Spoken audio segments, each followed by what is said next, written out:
stand with him? With my partner? Yes, sir. Any weapons on you? Huh? What is that? The charger, man. The charger. Ain't nobody. Get anything on you? Stay with him. I'm at my house. Dude, what you was thinking when Tank did that when he took the knee? What you was thinking when he took the knee? I can't speak on it. Can't speak on that? Can't. He did some bullshit though? I can't speak on it. No personal opinion, nothing?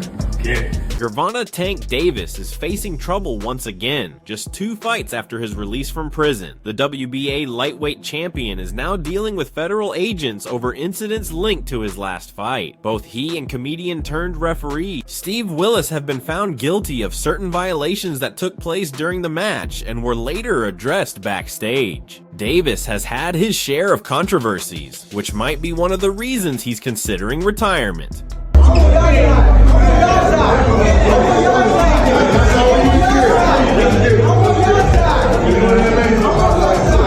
As a father of 2, Gervonta Davis opened up about fatherhood and his efforts to suppress his fighting instincts. However, what many didn't expect was the revelation of his unfaithful side. That was just one of the many surprises from his fight against Lamont Roach. The bout also proved that Davis is far from unbeatable. He no longer carries the aura of invincibility that many in the boxing world once believed. In fact, some experts have compared his situation to Mike Tyson's decline, noting that when intimidation stops being effective, the aggressor can quickly become the one under pressure. Intimidating, being the intimidator.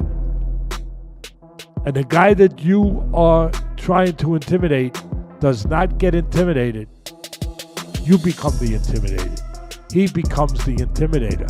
I think this was Gervonta Davis C. Reality against Lamont Roach. None of his usual strategies worked. His slow start approach, which typically helps him gain momentum, fell flat as Roach remained unfazed by everything he threw.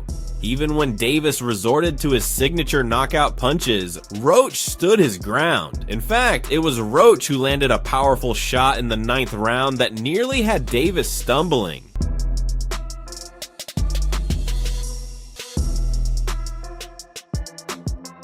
In the end, Gervonta Davis managed to secure a draw, despite Lamont Roach appearing to be the clear winner.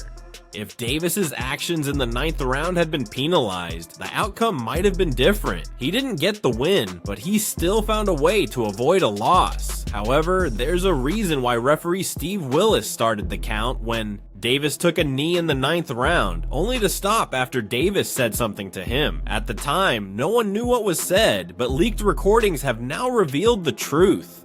The audio exposes both Davis and Willis in a bribery and corruption scandal. Say to let the people know that this judge is crazy, bro. This judge is, she locked me up because... As a result, both Davis and Willis have been taken into custody and could face legal charges. A boxing ban and hefty fines are also likely once the case is officially ruled in court. Davis's latest controversies have sparked concerns about how his time away from the ring has changed him. Many fans believe his stint in jail has altered his personality, leaving the boxing world with no choice but to adjust to his unpredictable behavior.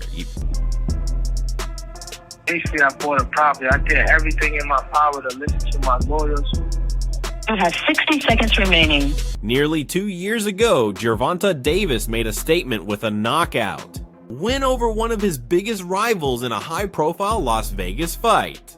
However, his career took a turn when he spent 44 days in prison for violating the terms of a previous sentence. In May, Davis was sentenced for a hit-and-run incident from November 2020 that left 4 people injured. After accepting a plea deal and pleading guilty to 4 traffic offenses, he initially avoided jail time and was placed under 90 days of home detention.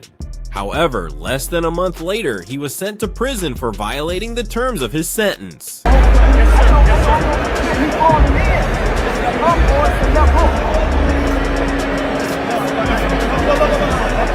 Davis was found to have violated the conditions of his home detention and was ordered to serve the remainder of his 90-day sentence in jail. It was later revealed that instead of staying at his trainer Calvin Ford's 1-bedroom home, as the judge had approved, he attempted to serve his sentence at the Four Seasons Hotel and a $3.4 million penthouse. On June 1st, a judge ruled that He had broken the terms of his house arrest by relocating to luxury accommodations, leading to 44 days in a detention center. In addition to his jail time, Davis was sentenced to 3 years of probation and 200 hours of community service. After his release, he frequently took to social media to express frustration over the restrictions placed on him, which at times kept him from returning to training. Yeah, stop it. Knock it off, cuz. Stop it. Tell him to send that bag and I'm coming. Just 11 days before his fight with Hector Garcia, WBA lightweight champion Gervonta Davis was arrested after allegations made by Vanessa Paso. However, she later dropped the accusations and clarified on Instagram that Davis had never harmed her or her daughter. Before dating Paso, Davis was in relationships with several women, including Gervonta Davis, the mother of his first child, and his first ever girlfriend, Andretta Smothers. His relationship with Smothers ended after a viral clip showed him publicly assaulting her during a basketball game. Following their split, Smothers, who was unemployed at the time, requested child support, and the court granted Davis visitation rights with their daughter. That's why I don't want to box no more. I want to do therapy, right? But I feel as though if I do therapy, it will lose the fire that I have inside me.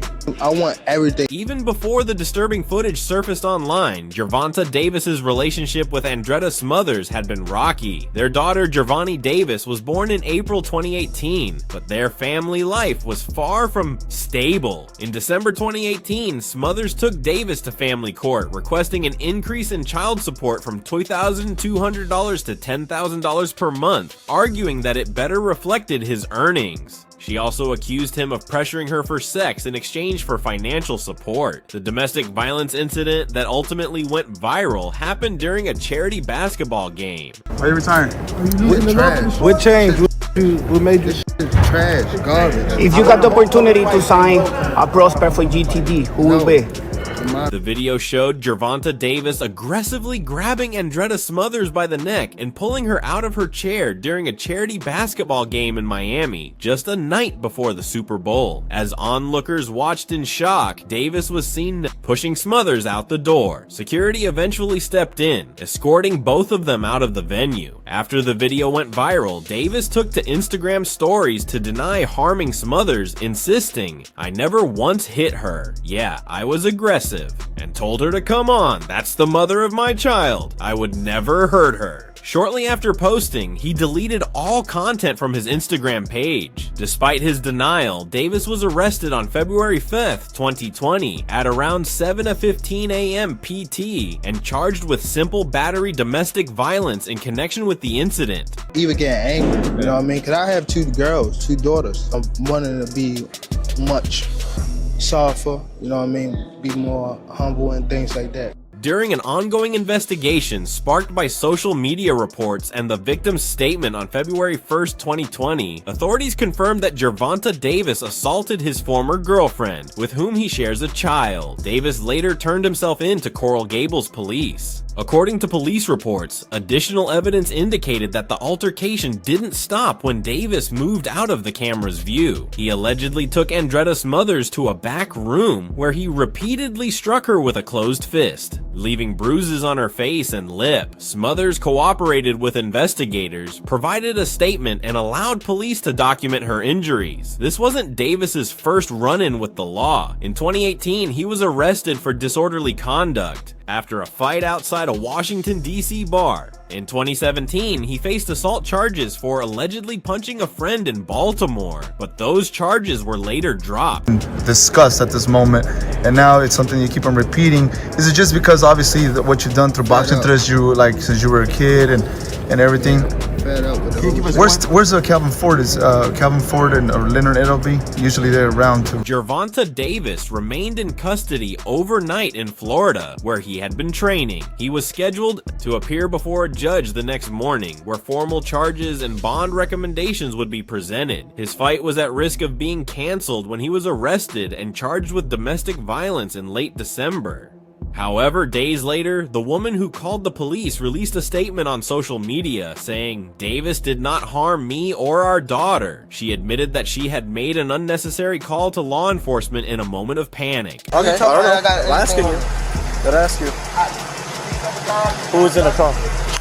This is my car. She took my car. Who is she to you? We'll just be right here. My child mother. Oh, okay. All right. Does she have any weapons? Davis stated that he wasn't concerned about the fight being canceled, saying his main focus was clearing his name. The 28-year-old boxer pleaded not guilty to the charges. According to police, he allegedly struck the mother of his 1-year-old daughter with an open hand slap, causing a small abrasion inside her upper lip. In a court filing on January 20th, prosecutors charged Davis with battery, noting that the incident occurred in the presence of a child under 16. However, on January 24th, the woman filed an affidavit requesting the court to dismiss the charges. In her statement, she identified Davis as her boyfriend and wrote, "I do not wish to testify in this case." No. All right. Well, just put down your phone for now, sir. What's your name? 15, I go. Gervonta. Javon. What? Gervonta. She tried to take my car, and On Monday, the court modified Davis's pretrial release conditions, allowing him to communicate with the woman via phone, email, text, or Zoom regarding child-related matters and therapy. They are also permitted to be together in person, but only with a therapist present. In 2019, Davis was romantically linked to Ariana Fletcher, who later rose to online fame. However, their relationship was turbulent, leading to their eventual breakup. After parting ways with Fletcher, Davis made headlines for dating Yaya, the ex-girlfriend of his mentor, Floyd Mayweather. Given Yaya's public profile as Mayweather's daughter, Davis often found himself in the spotlight alongside her. Their relationship ended before Davis moved on to Vanessa Poso, though their union was never legally recognized. I don't want her to take She's my trying car. to leave? Yeah, she's trying to. But I got a driver to be able to take her wherever she want to go. That works. All right. Who else is in the house? As of 2024, Gervonta "Tank" Davis has 2 children and is currently dating Vanessa Poso, an Instagram influencer, businesswoman, and owner of the jewelry brand Rich Girls. The couple shares a daughter, Giovanna Thalia, and Poso is the mother of Davis's 2nd child. While Davis and Poso currently have a good relationship, things were different in 2020 when Poso accused him of attacking her. Many attribute some of Davis's struggles to his Baltimore upbringing, where adversity was a constant factor. His longtime trainer, Calvin Ford, also had past run-ins with the authorities. Davis's journey to the top was shaped by deep losses, including the tragic death of Quader Gurley, a close family friend and key influence in his life. That's the mission that I always talk about. See, we are here for a reason. We have to finish the mission. When you see him go through everyday normal things that young men his age go through, it's a lot of African American people or young men that's out there that's going through. Success born from adversity is like a flame sparked in the darkest night. Small at first, but fueled by struggle, it grows into a force that lights the way for others. Calvin Ford, Gervonta "Tank" Davis's coach, embodies that sentiment perfectly. The Baltimore puncher seemed destined to follow the same tragic path as many in his neighborhood, either jail or an untimely death. Growing up in one of the most impoverished areas of Baltimore, Davis found an escape through boxing. At just 7 years old, he stepped into a gym where he discovered ambition and purpose, eventually rising to the pinnacle of the sweet science. Still, his journey was not without scars. While Davis made it out, many of his closest friends and family became tragic statistics. One of those losses was Quader Gurley, the friend who introduced him to boxing, and the late son of his longtime trainer and father figure, Calvin Ford. And they need to have some type of guidance on how to get through it or be able to open up. Even with me coming from my situation and me taking. For Gervonta "Tank" Davis, Quader Gurley was more than just a name in the boxing community. He was a beacon of hope and a guiding influence. Without Gurley, the sport might never have found one of its biggest stars today. A father of 6, Gurley was a promising boxer and a mentor who introduced a young Davis to the sport, setting him on the path to greatness. Tragically, Gurley was shot and killed in 2013 at just 24 years old in Trenton, New Jersey. His death left a lasting impact on those who knew him, especially Davis. Like Davis, Gurley grew up in the tough streets of Baltimore, facing the same harsh realities. But the very environment that shaped him also claimed his life, a painful reminder of the struggles that many young men in Baltimore continue to face. Man, I always tell them, if anybody take a kid that has talent or has some type of sense about himself. Talented and determined, Quader Gurley showed immense promise. In the ring, his loss deeply shook the Baltimore boxing community, especially Calvin Ford and Gervonta Davis, who have dedicated many fights in his memory. Though Ford's late son is no longer around, his legacy continues to inspire, serving as a stark reminder of the harsh realities of life in Baltimore. Reflecting on Gurley and others who passed too soon, Davis once said, Angela Ward, Ronald Gibbs, and Coach Calvin's son, they were such major influences on my life. A lot of the guys I looked up to are either dead or in jail. Every time I step into the ring, I feel like their legacy is with me. It's a big responsibility, but I'll carry it. But listen to a person, grab him, and cultivate that talent.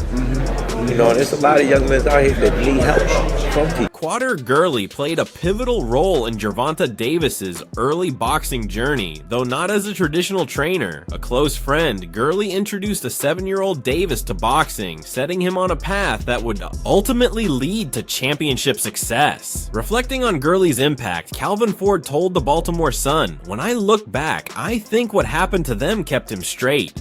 While Gurley didn't train Davis in a conventional sense, his mentorship and encouragement were instrumental in shaping Davis's path from a troubled youth to one of boxing's biggest stars. His legacy lives on, a testament to the power of friendship and guidance in achieving greatness. You know, so when me and him, I'm just coming home from prison, and he needed. The 24-year-old's tragic death came shortly after his shooter, Isaiah Green, also 24, had been released on bail for a separate violent crime. Green had a history of criminal activity, and just after his release, he gunned down Quader Gurley in an incident that sent shockwaves through the local community. In the aftermath, Green was arrested on November 18, 2013 by members of the Mercer County Homicide Task Force. He was charged with murder and multiple weapons offenses, with bail set at $500,000. What followed was a lengthy legal battle, as Green faced 3 separate trials for the crime. My father figured that. So me trying to keep him straight, I kept myself straight. Y'all get it? I remember when I should take him all over the country. During his 3rd trial, Green was convicted of unlawful possession of a handgun, but the jury deadlocked on the other charges, including first-degree purposeful murder. Ultimately, on February 27, 2015, Green accepted a plea deal, pleading guilty to second-degree reckless manslaughter. He was sentenced to 6 years in prison to be served concurrently with other sentences related to his weapons conviction and an unrelated aggravated assault case. Interestingly, Green's extensive criminal history further complicated the case. Just 5 days after killing Gurley, he was also charged with drug distribution offenses. However, as part of his plea deal, those charges were dropped. Judge Massey, who presided over the case, ruled that Green's sentence was fair and just. In DC, they call me Mo. Calvin is Calvin. You know what I mean? I got Calvin. The pride of Baltimore and the man behind Gervonta Davis, Calvin Ford, was born on August 30th, 1967, in Baltimore, Maryland. From the start, life was tough as he faced significant challenges during his youth, which eventually led to a 10-year federal prison sentence for drug-related crimes. Despite his turbulent past, Ford's passion for boxing never wavered, playing a pivotal role in shaping him into the world-renowned trainer he is today. After his release from prison in 1998, Ford immediately dedicated himself to mentoring young individuals, determined to guide them away from the same pitfalls that had led to his incarceration. Tatted on me. Calvin ain't going nowhere. Y'all don't even know Calvin for CCO. I know Calvin, you know what I mean? I don't know. Ford is best known for his contributions to Gervonta Davis's career, but his impact extends far beyond that. He co-founded the Upton Boxing Center with Kenny Ellis, creating a nurturing environment for aspiring boxers and preparing them for competitions like USA Boxing and the Junior Olympics. Without Ford's guidance, many of these young individuals could have become just another statistic. Instead, his dedication to coaching has helped them become successful athletes, revitalizing the sport in Baltimore. His coaching philosophy is built on hard work, determination, and the relentless pursuit of success, principles that continue to shape the next generation of boxers. Calvin's pops, he ain't going nowhere. I got that nigga tatted on me. This shit life. Loyalty over everything. Interestingly, Ford's life story also inspired the character Dennis Cuddy Wise in the acclaimed series The Wire, highlighting his influence both in and out of the ring. However, his coaching philosophy goes beyond just boxing. He focuses on fostering discipline and resilience, offering hope and structure to those who need it most. Ford's commitment to developing young talent and transforming lives remains at the heart of his career, proving that one individual can make a lasting impact on their community. While being a beacon of hope isn't for everyone, for Calvin Ford, it's simply part of his everyday mission.